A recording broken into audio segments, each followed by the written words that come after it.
Porque às vezes estudamos alguma regra de gramática várias vezes, fizemos as atividades do livro, mas na hora de usar de verdade não conseguimos usar aquela regra. Simples, o convívio com o idioma é mais forte do que o estudo das regras. Eu não tenho nada contra estudar as regras, elas ajudam no momento de entendimento do idioma, para saber por que aquela frase é construída daquela forma, como a gente pode entender melhor a estrutura do idioma. Mas não adianta nada você entender a estrutura e nunca ver aquilo sendo usado de outra maneira, de uma maneira real, fora do livro de gramática. E não tentar usar repetidamente aquilo, a não ser quando você está fazendo alguma atividade do livro. O aprendizado de verdade vem do contato contínuo com o idioma e a repetição.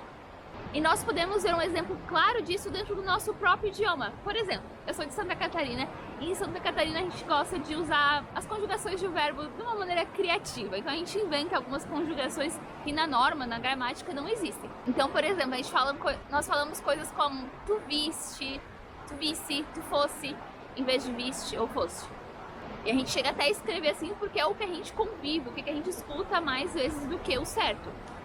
E não quer dizer que a pessoa que fale assim não saiba o certo. A gente estuda todos os anos da escola, estudamos como é a conjugação, mas mesmo sabendo o certo, mesmo estudando as regras, o convívio é mais forte na hora de falar.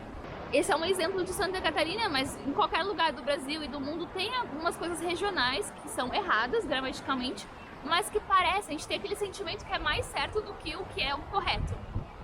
E isso acontece pelo convívio, porque a gente vê a regra algumas vezes na nossa vida, a gente sabe o que é certo ou errado, mas o nosso dia a dia impacta mais a nossa memória, a gente lembra mais do que é usado e visto mais vezes. E às vezes até usar o certo pode causar alguma estranheza dentro de algum grupo de pessoas, se o errado é mais forte. Então às vezes tem essas questões regionais também. Só que quando falamos outro idioma, esses erros geralmente não são erros por costume, por uma questão regional, por a gente escutar o errado muitas vezes. Geralmente é o erro que a gente faz por não ter costume de escutar aquele idioma e usar a estrutura do português no outro idioma. Então, tentar usar a lógica do português no inglês. E aí isso não vai fazer sentido. Então, há uma diferença entre erros que fazem sentido porque é uma coisa, um costume, é uma coisa muito usada, e erros que não fazem sentido porque vêm de outro idioma. Então, as pessoas não vão entender aquele erro. E eu usei o exemplo do português porque é algo que acho que todo mundo consegue se identificar, mas isso acontece com qualquer idioma. Tem muita gente que tem essa ideia, brasileiro fala português errado, ou que os portugueses falam melhor, os britânicos falam inglês mais corretamente do que os americanos, o que não é verdade. Eu já morei nos dois, na Inglaterra e em Portugal, e os nativos do idioma falam o idioma de maneira errada, gramaticalmente, porque é costume. Como em qualquer lugar do mundo, existem esses erros que estão na parte da nossa fala, do nosso dia a dia. Isso acontece muito porque as regras gramaticais não evoluem na mesma velocidade que a língua evolui.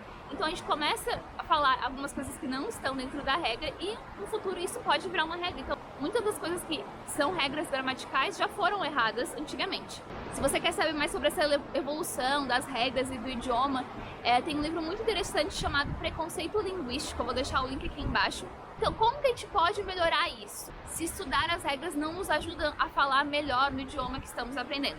O que podemos fazer é criar uma rotina de ter um contato com aquele idioma, então ouvir, ler muito em inglês ou no idioma que você está aprendendo, mesmo que seja um vídeo curto por dia, uma página de um livro por dia, mas ter esse contato diário ajuda muito, é muito importante. E no início, quando a gente não tem tanto vocabulário para formar as frases, continuar consumindo mesmo assim o conteúdo no idioma. Quando tiver mais vocabulário, tentar mais, repetição, falar mais, escrever mais, criar frases naquele idioma. Isso é a parte que a gente bota em prática tudo aquilo que a gente ouviu e leu no idioma. E as regras podem, até devem fazer parte desse estudo como um auxílio para entender melhor a estrutura. O que não pode ser é todo um estudo baseado somente em regras. Porque entender sobre o assunto é diferente de realmente saber usar na prática. Tem uma frase do livro da poliglota Cato Lombo que ela diz que a gente não aprende um idioma através da gramática, a gente aprende gramática através do idioma. Eu acho que essa frase dela resume bem a ideia do vídeo de hoje. Espero que vocês tenham gostado e que o vídeo motive vocês a botar mais o inglês no dia a dia, ter mais contato com o inglês ou com o idioma que você esteja aprendendo. Não focar somente nas regras, mas realmente viver um pouco do idioma. Se inscreva no canal para aprender idiomas sozinho. See you on Tuesday!